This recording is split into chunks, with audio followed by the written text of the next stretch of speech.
Hey top percenters, Red Joey here. Back when I covered Plasma Blast, one of you guys in the top percent asked me the question, why didn't you talk about Masquerain? And to be blunt, I was too focused on Plasma Blast on its own to see what he could do with the right friends. So let's take a look at Tool Drop. Drop it!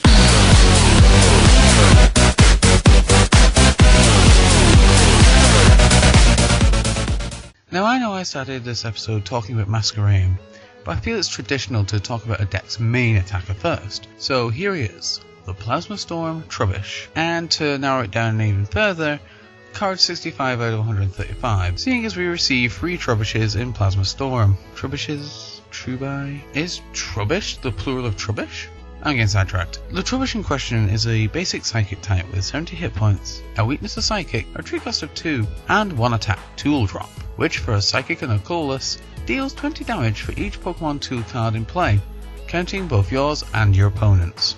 Now at first glance this isn't that impressive, 2 energy for a 20 times attack, and you have to have a specific type of card on the board, but in all seriousness, we have a lot of tool cards available to us to boost the damage that Tool Drop can do. We have EXP Share, Dark Claw, Giant Cape, Rescue Scarf, Crystal Edge and Crystal Wall, Eviolite, Floatstone, Plasma Badge, Life Dew, Rock Guard, Silver Mirror, Silver Bangle, Reversal Trigger, G-Scope, and G-Booster.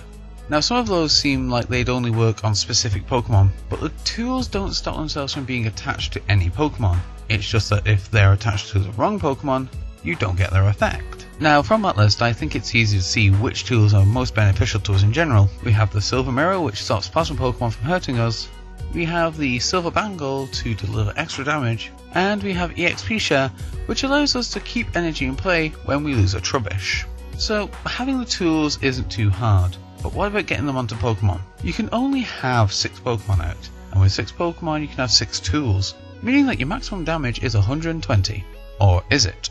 In Plasma Blast we saw the release of a Sigilyph with the ability Toolbox, which allows Sigilyph to hold up to 4 tool cards. Now with a full bench and a fully loaded Sigilyph, you'll have 9 tools in play, which allows you to deliver 180 damage, enough to deliver a one-hit knockout on anything in format, excluding the use of Eviolite or Giant Cape.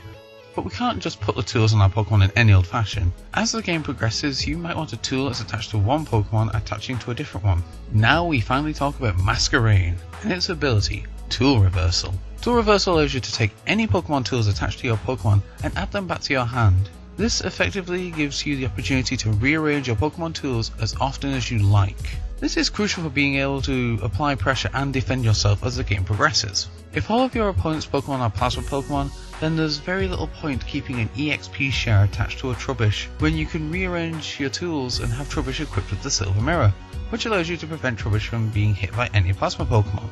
So right there we have the 3 main pieces of the deck. I've not really said much, but that's because there isn't really much to say. It's a very simple deck with a straightforward goal. You want to keep a constant stream of Trubbishes on the board while maintaining a high number of tools present. Now the deck is capable of some big numbers. Just one Sigilyph allows you to hit 180 damage without any additional boosts. So with a bit of luck with catchers you could end the game with just 3 attacks. But the deck itself in my opinion is very high risk, high reward. You can win the game in 3 attacks, but your opponent can also take advantage of the fact that Trubbish has pretty low HP. 70 isn't a difficult number to hit in this format, and if your setup isn't at its best, you can be placed on the back foot until you can recover, if you can recover. In fact, it's not just Trubbish that has low hit points. The biggest Pokemon in your deck has 90 hit points, meaning a lot of your Pokemon can be taken care of pretty easily. But as I said, this deck is high risk, high reward. If you can make your list as constant as possible, then you should see some success. But I wouldn't plan on winning Worlds 2014 with Tool Drop as it stands. But we don't know about XY yet. We might get surprised. Well, that's my thoughts on the Tool Drop deck. What do you guys think? Is it a winner or is it absolute garbage? Let me know down below. And until next time, I'm Red Joey. You guys are the top percent. Laters.